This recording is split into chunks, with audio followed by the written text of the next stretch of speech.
Bonjour à tous, aujourd'hui on se retrouve pour un essai un peu particulier. Ça change des essais tracteurs, ici on a un quad, mais pas n'importe lequel, c'est le Can-Am Outlander électrique. Au niveau des spécifications, on est sur un moteur électrique qui développe 47 chevaux et 72 Nm de couple, l'équivalent en puissance d'un 700 cm3, mais on va le voir pendant cet essai, ça n'a rien à voir avec la conduite d'un thermique, c'est assez impressionnant. Alors qui dit électrique dit batterie, ce quad est doté d'une batterie de 8,9 kWh avec un chargeur intégré avec la prise ici sur la gauche de 6,6 kW. Alors c'est toujours un peu touchy l'autonomie pour les véhicules électriques. Dans la théorie, on peut avoir 80 km d'autonomie, mais Can-Am annonce d'emblée que dans une utilisation off-road, mixte, enfin voilà, avec un peu de tout, de la route, du chemin, du gras, on est plutôt aux alentours des 50 km. D'apparence, hein, quand on marche un peu autour de ce quad, si on ne regarde pas la partie moteur, on ne le distingue pas forcément d'un quad classique thermique, d'autant que Can-Am a voulu garder la même esthétique. Au niveau des commandes sur ce quad, c'est tout ce qu'il y a de plus classique. On a toujours la gâchette à droite au pouce pour gérer sa vitesse, le passage des 2 roues motrices aux 4 roues motrices, et on a toujours 3 modes de conduite. Un mode work, donc plutôt lent, donc on a plus de précision avec la gâchette pour aller assez doucement. Pendant l'essai, justement, à cette vitesse-là, en dosant, on arrive à maintenir une vitesse à 1 km/h. Donc pour certaines utilisations dans l'agricole, ça peut être assez intéressant de pouvoir avoir vraiment une vitesse minimale, chose qui est plus complexe à gérer avec un thermique. On a un mode classique et un mode sport, donc vraiment plus dynamique. Donc ça se fait juste au pouce à ce niveau-là. Après, étant donné qu'on a un moteur électrique et pour faire de la régénération, on a 3 modes de régénération, donc pareil, sur 3 niveaux, faible, moyen et haut. Et donc ça permet de recharger la batterie dans les descentes, mais aussi de pouvoir gérer son niveau de frein moteur finalement. Sur la partie gauche, on a la partie contact, les petits commodos pour gérer la partie écran.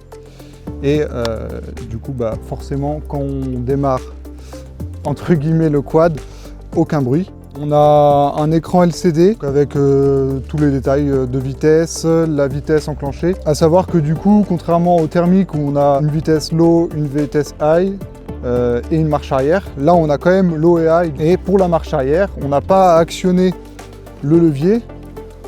On freine, que ce soit au pied ou à la main ici, et on appuie sur le bouton start et la marche arrière s'enclenche.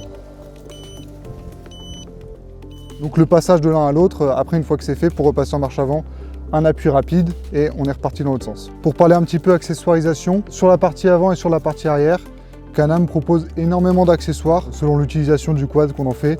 Mais on peut avoir des caisses, des rangements, des supports de tronçonneuses, des choses comme ça.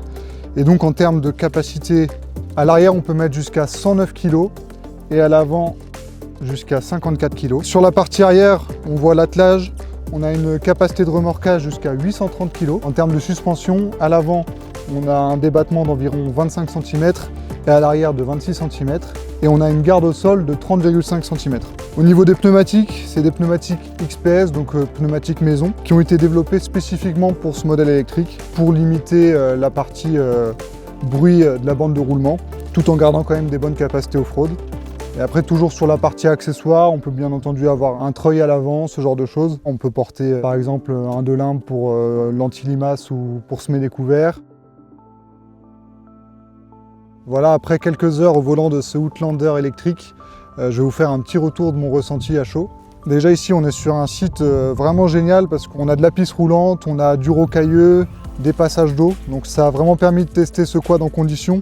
Peut-être même dans des conditions plus intenses que l'utilisation agricole. Mais en tout cas, ce qui impressionne déjà dès le départ, c'est le silence. Là au début, on a fait un tout petit bout de bitume. C'est hyper silencieux, on n'entend vraiment aucun bruit. On pourrait entendre les oiseaux chanter.